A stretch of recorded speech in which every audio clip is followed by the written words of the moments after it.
وہ جلدی جلدی السلام علیکم ویورز، کیسے ہیں آپ سب؟ امید کرتی ہوں کہ آپ سب خیریت سے ہوں گے۔ ناول نیم ہے روزانہ تقدیر۔ آج میں آپ لوگوں کے لیے لائی ہوں ایپیسوڈ نمبر 3۔ تو چلیے آج کے ایپیسوڈ سٹارٹ کرتے ہیں۔ وہ جلدی جلدی بھاگتے ہوئے ٹیرس سے اپنے دھلے ہوئے سوکھے کپڑے لے کر نیچے جا رہی تھی۔ چولہے پر پیاز رکھی تھی، اس سے ڈر تھا کہیں جل ہی نہ جائے۔ کینیڈا میں بارش اور برف باری کا کوئی ٹائم مقرر تو نہیں ہوتا ہے۔ پیاز رکھتے ہی اسے بودرے برستی دکھائی دی تو بھاگ کر اپنے پیاز چولہے پر چھوڑ بکھرے چھوڑے کپڑے اتارنے چلی گئی تھی۔ آج اسے پاکستانی کھانے بنانے کا دل تھا۔ بھاگتی ہوئی کچن میں آئی، جلدی سے جلدی اوون چلانے لگی۔ بچوں نے حالانکہ ایک طوفان مچا کر رکھا ہوا تھا، پھر بھی پھرتی سے وہ سارے کام سر انجام دے رہی تھی۔ بریانی کو دم دے کر وہ جلدی جلدی گھر سمیٹنے لگی۔ بچوں نے حالانکہ طوفان مچا کر رکھا، پھر بھی پھرتی سے وہ سارے کام سر انجام دے رہی تھی۔ بریانی کو دم دے کر وہ جلدی جلدی گھر سمیٹنے لگی۔ ایک دم گاڑی اندر آنے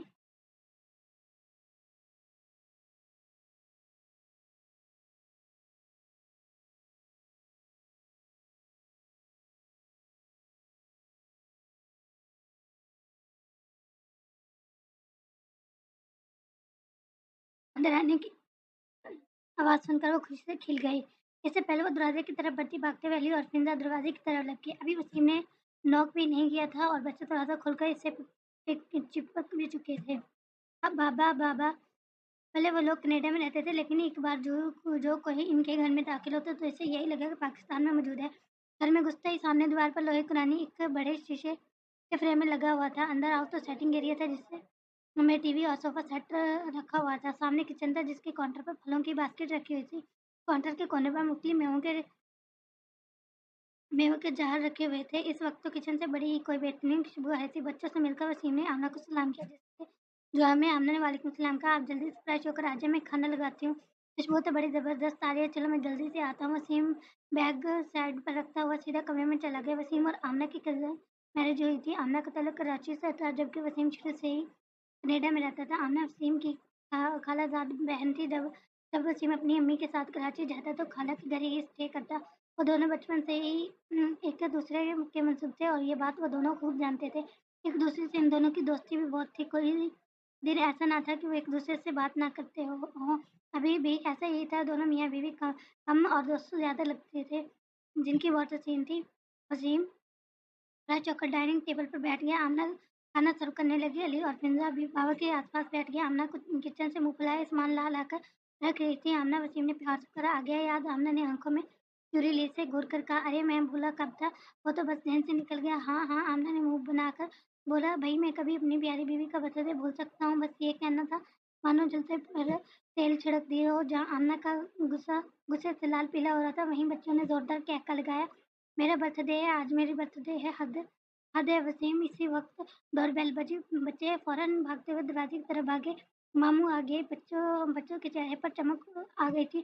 آمنہ بھی جھٹ سے دروازے کی طرف بڑھی۔ چھوٹے چھوٹے کٹے کالے بال، گہرے گرے آنکھیں، لمبی ناک، آنکھوں پر گلاسز لگائے، 3 پیس سوٹ میں لمبا قد لیے وہ ایک دہشی پرسنالٹی کا مالک تھا۔ چہرے پر بالکل ہلکی سی داڑھی تھی، چہرے پر سنجیدگی لمبے لمبے ڈنڈ اٹھاتا وہ ڈائننگ ایریا میں آیا۔ ماموں میرا کیک اور گفٹ۔ فنزا نے اس کا ہاتھ پکڑ کر بولا، جس پر وہ اسے اس کا گفٹ اور کیک دکھانے لگا۔ واہ ماموں، ایلوس والا cake, thank you, happy birth day میری گڑیا۔ آمنہ نے ایک گھوری وسیم کو دی۔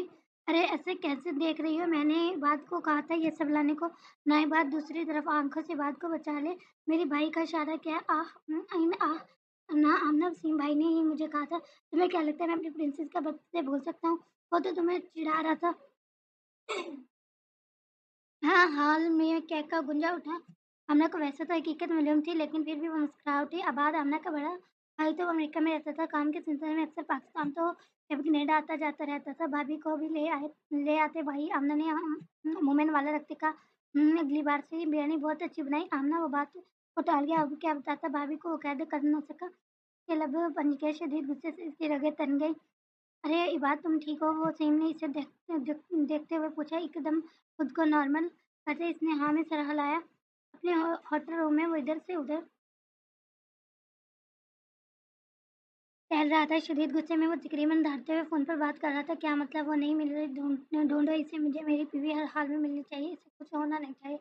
इसे मैं खुद अपने हाथों से मारूँगा। इस लड़की का क्या हुआ? इबाद गिराते हुए बोला। सर वो सर मुकाबिल ने डरते हुए कहा, सर इसे कोई ले गया। डैम इट, तुम लोग क्या कर रहे हो? वो ढूँढो इन दोनों को। चिल्लाते हुए इसने फ़ोन बंद कर दिया। वो बालकनी में आकर सिगरेट जलाई, एक कश लेकर धुआँ आसमान की जानिब छोड़ा। पाकिस्तानी मुस्कुराहट इसके होंठों पर आ गई। तुम कम से कम मुझसे नहीं छुप सकते। सुंबल इसकी शादी 6 साल पहले हुई थी। इसे सुंबल अपनी एक बिज़नेस ट्रिप पर मिली थी, जहाँ इसे देखते ही इबाद ने अपनाने का सोच लिया था। सुंबल अपने रूम में बैठी थी कि घर के मुलाजिम ने इसे एक गिफ्ट ला कर दिया। वो गिफ्ट देखकर इसे लगा शायद इबाद को अपनी गलती का एहसास हो गया है। इसने गिफ्ट खोला तो अंदर बहुत खूबसूरत डायमंड रिंग थी। सुंबल वो पहले तो बहुत खुश हुई। डायमंड डायमंड इसे वैसे भी बहुत पसंद थे, लेकिन इसे हैरत भी बहुत हुई कि यान इतना महंगा तोहफा। खैर है कि इसने इयररिंग उठाए और कांच लगाकर देखने लगी। जो भी था, इसकी खुशी का कोई ठिकाना नहीं था। अगले ही दिन वो अपने फ्रेंड्स के साथ कैफ़े में थी, जिसमें लड़के लड़के भी थे, और वो सब काफ़ी बेतकल्लुफ़ी से हँसी मज़ाक कर रहे थे। एकदम एक गार्ड आकर इसे एक फ़ोन पकड़ गया। फ़ोन काफ़ी महंगा था। वो हैरत से फ़ोन देखती रही। इतने में फ़ोन बजने लगा। हेलो, सामने से एक गरजदार आवाज़ आई, आइंदा मैं तुम्हें इस तरह ना देखूँ।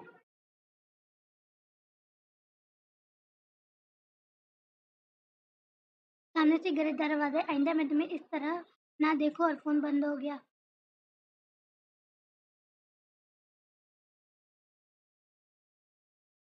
यान का ख्याल आता ही इसने सोचा कि इसका एतराज़ तो, लेकिन वो अपनी ट्रेनिंग पर था। यही सोचना था कि संभल के तो रुंगाटे खड़े हो गए। ये कौन इस पर नज़र रखे हुए है? कि यान ने तो इस पर किसी को नज़र रखने के लिए तो नहीं कहा। शायद गुस्से में वो बैग उठाकर चल दी। इतने में मोबाइल पर एक मैसेज आया, गुड गार्ड। वो बहुत डर गई थी कि कौन है जो इस पर यूं नज़र रखे हुए है। जल्दी घर रवाना हो गई। अपने कमरे में पहुंचकर इसने सुकून के सांस लिए। जैसे ही इसने कमरे की लाइट ऑन के सामने नजर पड़ते साफ कर दी, वहाँ एक गिफ्ट गुलाब रखे हुए थे। गुलाब में एक फिर से जिस पर लिखा था, आज के लिए सॉरी। इसे हैरत हुई क्योंकि वो यान को जानती थी। यान ऐसा कभी नहीं कर सकता था, लेकिन क्या पता करके इसने जो गिफ्ट खोला तो इसका शक यकीन में बदल गया, क्योंकि ऐसा तो यान कभी ना करता। एक खूबसूरत डायमंड नेकलेस था जिसमें ढेरों डायमंड्स लगे हुए थे। अब के बाद वो ज़ोरों परेशान हुई, लेकिन कहीं न कहीं उसके दिल में इन सब चीज़ों के लिए ख़्वाहिश मौजूद थी। के एकदम इसके मोबाइल पर एक मैसेज आया। मैसेज में एक जगह का एड्रेस था और लिखा था, मुझे जाना नहीं चाहोगे? अमूल मुस्कुराते हुए मैसेज पढ़ने लगी। अगले दिन वो बहुत देर लगा कर तैयार हुई। ग्रे कलर के लंबे गाउन पर इसने नाजुक सी ज्वेलरी पहनी थी। लाइट स्मोकी मेकअप वो बहुत हसीन लग रही थी। पैरों में ऊंची हील पहने वो नज़ाकत से नीचे उतर रही थी। तभी फातिमा बेगम की आवाज़ आई, अरे माशाल्लाह मेरी प्यारी बेटी तो बहुत प्यारी लग रही है, कहाँ जा रही हो बेटा? वो चेहरे पर मुस्कुराहट लिए पूछ रही थी। तभी सुंबल ने इन्हें तड़क कर जवाब दिया, क्यों, क्या आप भी अपने बेटे की तरह मुझ पर पाबंदियाँ लगाएंगी? नहीं बेटा, मैं तो अभी वो यही बोल रही थी कि सुंबल बोल रही थी, सब जानती हूँ आपका काम है तो मैं, आप ही भरती हैं ना? अयान को मेरे खिलाफ सब जानती हूँ, मेरे मामलात में से दूर रहिए। ये कह के वो वहाँ से चली गई। फातिमा बेगम तो वहीं जमी खड़ी रह गई। सुंबल को इन्होंने अपने सामने बड़ा होते देखा था। उसने आज तक बदतमीजी तो क्या कभी उनसे लहजे में बात तक नहीं की थी। आज इसे क्या हो गया? वो ये सोचते हुए वहीं मुँह पर हाथ रखकर रोने लग गई। रात के बाद से मिलकर जब वो वापस घर आई तो काफ़ी खुश थी। फातिमा बेगम इसका इंतज़ार कर रही थी। जैसे वो घर में दाखिल हुई, फातिमा बेगम को देखकर इसके चेहरे पर नागवारी आ गई। "आ गया बच्चा, आप जल्दी फ्रेश हो जाएँ, मैं खाना लगाती हूँ।" फातिमा बेगम इसकी तरफ बढ़ते हुए बड़े प्यार से बोले, "रहने दे, मैं खा कर आई हूँ। वैसे चाची, यूँ किसी की टोह में लगे रहना अच्छी बात नहीं।" फातिमा बेगम तो शर्मिंदा ही हो गई। "बेटा, क्या कैसी बातें कर रही हो? कोई गलतफ़हमी है तो इसे बैठकर दूर कर लेते हैं।" "हाँ, दूर करना ज़्यादा बेहतर होगा। गलतफ़हमी तो नहीं।" आप लोगों को तंज़ा करते हुए वो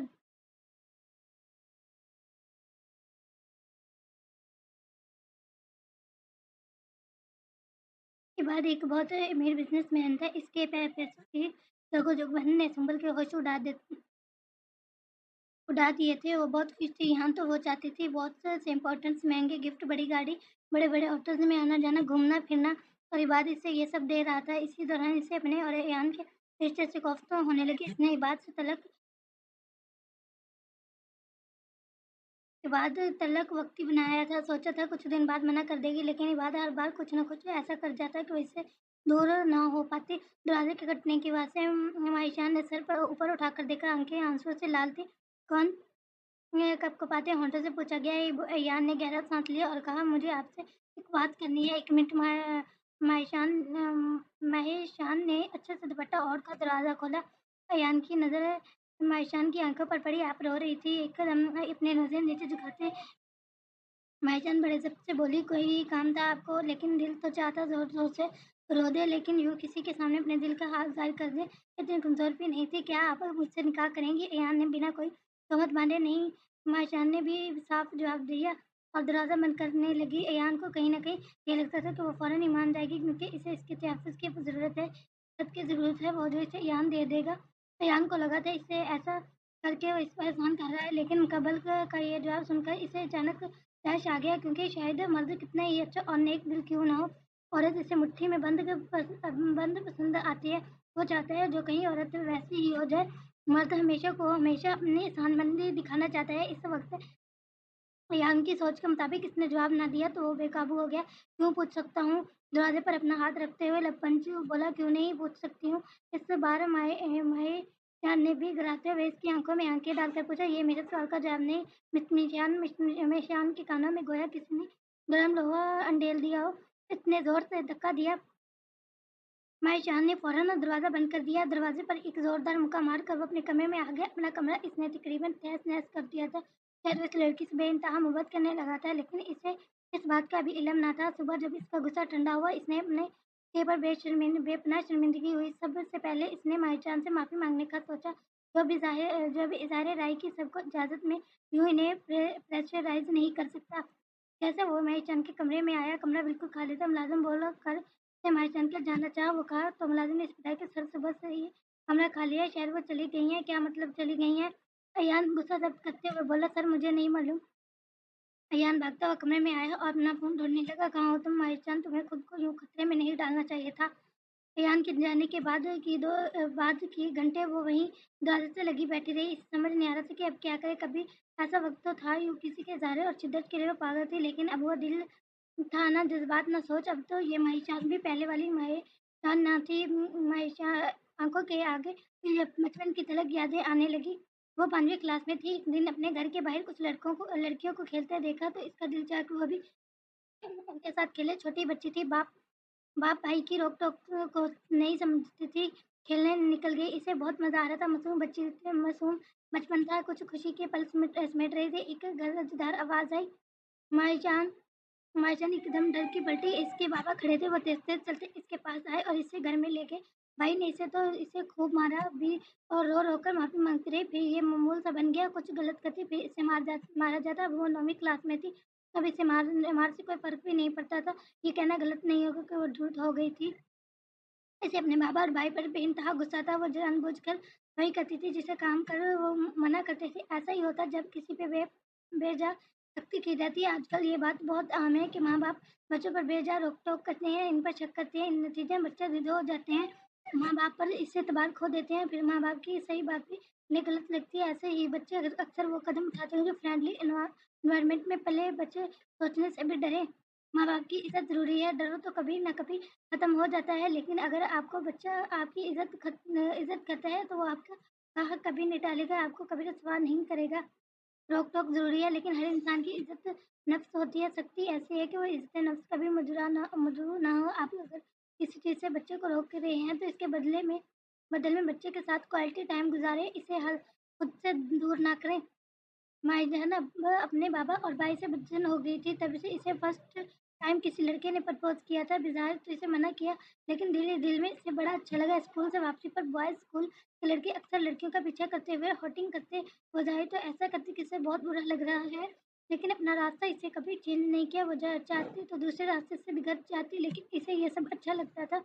एक दिन इसके भाई ने कुछ लड़कों को इसके पीछे हॉट करते हुए देख लिया। इन लड़कों को तो इसने कुछ न कहा, लेकिन घर जाकर माईजान को इतना मारा कि बेचारी बीमार पड़ गई। माईजान के दिल में आग लगी थी। इसका बस चलता तो वो क्या कुछ ना कर जाती। कुछ दिन बाद जब इसकी तबीयत ठीक हुई तो वो इसके स्कूल के लिए तैयार होने लगी। थोड़ी देर के लिए घर से दूरी इसे सुकून देती थी। तुम अब स्कूल नहीं जाओगी, बहुत पढ़ लिया, बैठो चुपचाप घर में।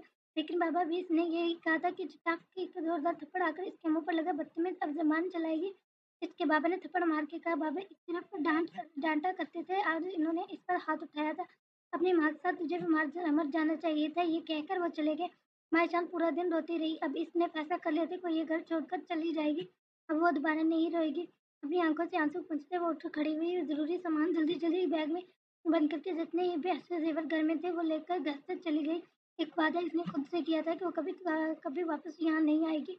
आज फिर से यही फैसला करना था, लेकिन इस गुस्से में नहीं, बल्कि वो जानती थी कि वो ज़्यादा देर छुप कर नहीं रह सकती। वो लोग इसे ढूँढ लेंगे। फिर अयान तो क्या, कोई भी इसे इज़्ज़त से अपने साथ नहीं रखेगा। वो इज़्ज़त ही तो थी जिसके लिए वो इतनी बेमोल हो गई थी। इसमें हिम्मत ना थी, ना तो सच बताने की, ना ही छुपाने की। वो उठी, सामान पैक किया और चुपचाप बिना कोई आहट पैदा किए घर से निकल गए। अयान एक अच्छा लड़का था। भाईजान आज बहुत गमज़दा थी। पाक मर्दों के लिए पाक औरतें, ये बात इसके ज़हन में बार-बार आ रही थी। वो खुद को किसी खाई में मजबूर महसूस कर रही थी। डर था तो गज़ब का, दिल जैसे किसी की मुट्ठी में हो। लेकिन वो जानती थी अयान इसे सच जानने के बाद कभी वो इज़्ज़त नहीं देगा जो अभी देता है। घर से निकलकर वो पीछा होटल चली गई। कहीं फ़िलहाल वही होटल था। होटल काफ़ी महँगा था, इसलिए इसे यहाँ से जल्द निकलना था। वो कमरे के कोने में बैठी थी। शिद्दत गम में इसका इसका बुरा हाल था। वो वहीं बैठे-बैठे सो गई। ख्वाब में इसने खुद को अंधेरी सीढ़ियों से ऊपर आते देखा और ऊपर एक चादर छत थी जिससे रोज़ा रसूल सल्लल्लाहु अलैहि वसल्लम नजर आ रहा था। दरवाजे पर तेज तेज नोक से इसकी आंख खुली। आंखें मचलते हुए वो खड़ी हुई। दिल जैसे तेज तेज धड़कने लगा। इसे डर लग रहा था। दरवाजा खुलने से पहले इसने कांपते कांपते पूछा, कौन? यानुल्लाह खान। कबल ने रोबेदार लहजे में जवाब दिया।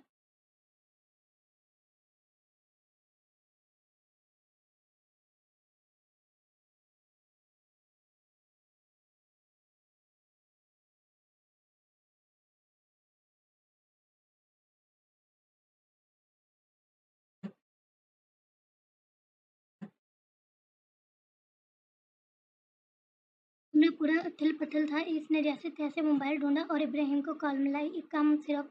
एक काम दिया था कि तुम लोगों को इस लड़की पर नज़र रखना। तुम लोग ये भी नहीं कर सके। पता है, और ना वो लड़की मेरे लिए ज़रूरी है। इसकी जान को खतरा है। अगर इन लोगों की हाथ लग गई तो न जाने वो इसका क्या करेंगे। वो यहाँ से चली गई, तुम लोगों को खबर तक ना हुई। ये तुम्हारी सिक्योरिटी है। सर, वो बिल्कुल ठीक है। मुकब्बल ने इत्मीनान से कहा, तुम ये कैसे कह सकते हो? यानी अंगूठे और उंगली से सर मसलते हुए कहा, सर क्यों हम इन पर नज़र रखे हुए हैं? वो इस वक्त बिशा होटल में है, तो ये बात मुझे पहले क्यों नहीं बताई? वो तेज-तेज सीढ़ियों उतरता गुस्से में बोल रहा था, सर आपका नंबर ऑफ था और घर में आने या पैगाम देने से आपने मना किया था। फ़ोन का कान से लगाए वो घर से लंबे-लंबे डंग भरता निकला और गाड़ी में बैठकर चलने का इशारा किया। बिशा होटल घर से करीब था। वहाँ जैकब इसका वेट कर रहा था। जैकब अयान के साथ ही सीढ़ियाँ चढ़ने लगा। जैसे अयान ने अपना दायाँ हाथ उठाकर वहीं रोक दिया, रूम नंबर लेकर वो सीधा कमरे के दरवाजे पर रुका। चेहरे पर भी इंतहा संजीदगी लिए इसने नॉक किया। मुकब्बल की आवाज़ सुनकर इसने सुकून मिला कि वो ठीक है। दरवाज़ा खुलने पर वो सीधा अंदर दाखिल हुआ और बेड पर बैठ गया। मायशान पलकें झुकाए खड़ी रही। इसे समझ नहीं आ रहा था कि ये आदमी आखिर इसके पीछे क्यों पड़ गया है। अभी मायशान ने कुछ कहने के लिए मुँह खोला ही था कि अयान लंबे डंक भरता हुआ इसके पास आया। अयान के यूँ अचानक अपने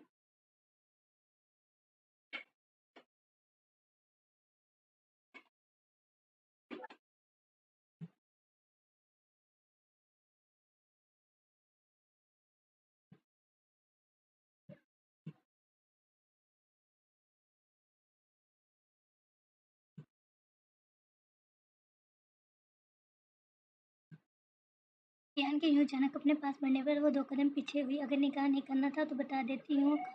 खुद को खतरे में डालने की क्या ज़रूरत थी? रेहान ने बहुत शांति से पूछा, कोई ज़बरदस्ती तो नहीं करता आपसे?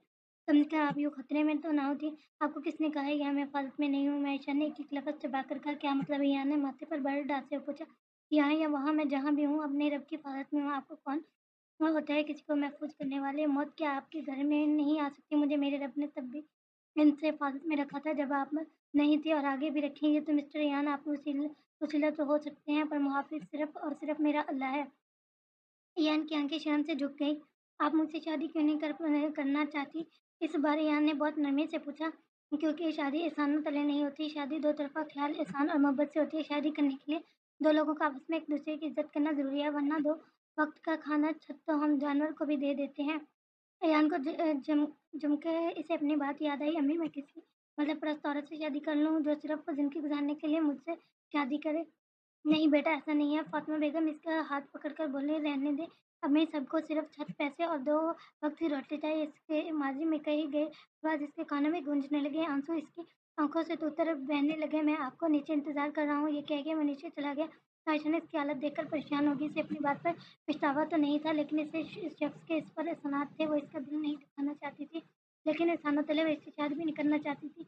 रेहान सीढ़ियाँ उतरता जा रहा था और सोचों का एक समंदर इसके दिमाग में था। तूफ़ान पाक बर्पा हुए थे। मैं अपने आप पर कोई एहसान नहीं किया। माशाअल्लाह मेरी औकात ही कहाँ एहसान करने की। हाँ, अगर किसी ने किसी पर एहसान किया तो वो मेरा रब है जो कितना करीम है। वो शिकस्ता कदमों से सीढ़ियों तक दिल ही दिल में अपने कोताहियों का एतराफ़ कर रहा था। मैं वो गुनहगार हूँ जिसने सिर्फ़ एक इस बंदे की गलती की सज़ा इस ज़ात की कल तकल्लुफ़ को दी। मैंने ये भूल गया कि इंसान ख़ता का पुतला है। ज़रूरी नहीं अगर एक इंसान गलत है तो सभी ही एक जैसे हो। और मेरा भी इतना करीम है कि इसने मुझे नवाज़ना छोड़ा, मुझे मेरी सोच के मेरे दिल के अंधेरों में न छोड़ा, मुझे मायशान आपसे मिलवाया, ये दिखाने के लिए ये सब एक जैसा तो हरगिज़ नहीं, आप जैसा भी हैं, जो पाक हैं, जिनकी सोच और नीयत पाक है, जो अल्लाह के लिए और अल्लाह इनका है, वो बेखुदी के आलम में सोच जा रहा था, इसे अपनी सोच पे आज भी बहुत पछतावा था। इसने दुनिया की हर लड़की को समझ लिया था, वो पहले ऐसा ना था, लेकिन अक्सर ज़माने की तलखियों में ये हमेशा तलख बना देती हैं। वो नीचे गाड़ी से टेक लगाए माइस्टन का इंतज़ार करने लगा। एक तंग सी गली से होकर एक छोटा-सा होटल था। सीढ़ियों पर जगह-जगह गंदगी और अजीब से लोग खड़े थे और एक रूम में वो हाथ में फ़ोन लिए किसी के फ़ोन का इंतज़ार कर रही थी। एकदम फ़ोन बज उठा। इसने पहले ही रिंग में फ़ोन उठा लिया। मुझे बस यहाँ से निकाल लो। देखो प्लीज़ मुझ पे रहम करो। मुझे बस एक दफ़ा यहाँ से कहीं दूर भेजो। संभल गिड़गिड़ाने के अंदाज़ में बोली। उसको देखकर लगता नहीं था कि ये वही संभल है। बाल छोटे, आँखें की गिरफ्तार, हल्के होंठों पर ज़ख्म, चेहरे पे रौनक, पतली कमज़ोर व मगरूर लड़की तो कहीं खो गई थी। मुकब्बल से जब कोई उम्मीद न मिली तो इसने कुछ सोचते हुए एक नंबर मिलाया। कुछ रिंग्स जाने के बाद अस्सलाम वालेकुम की आवाज़ सुंबल झट हुआ बोली अयान। अयान इसकी आवाज़ को बहुत अच्छी तरह पहचानता था। हाँ बोलो सुंबल क्या काम है? इसने लहजे को सख्त करके बोला। अभी तो इसने माजी को बुलाकर आगे बढ़ने का सोचा था। अयान मुझे तुम्हारी मदद चाहिए। सामने से आती मायशान को देखकर इसने अपने चेहरे की सख्ती को फौरन छुपाया। तुमसे बाद में बात होगी सुंबल। अभी वो कट करने ही लगा था कि सुंबल एकदम जोर से बोली वो मुझे मार देगा। अयान जो फ़ोन कान से हटाने ही लगा था इसके बाद पर दोबारा फ़ोन कान पर लगाया। कौन मेरा शौहर? मुझे बचा लो अयान। अयान को कुछ समझ नहीं आया। मार्टिन को अपनी गाड़ी में बिठाकर इसने ड्राइवर के साथ घर भिजवा दिया। मार्टिन को बहुत पहले तो बहुत ही अजीब लगा, लेकिन फिर वो सोच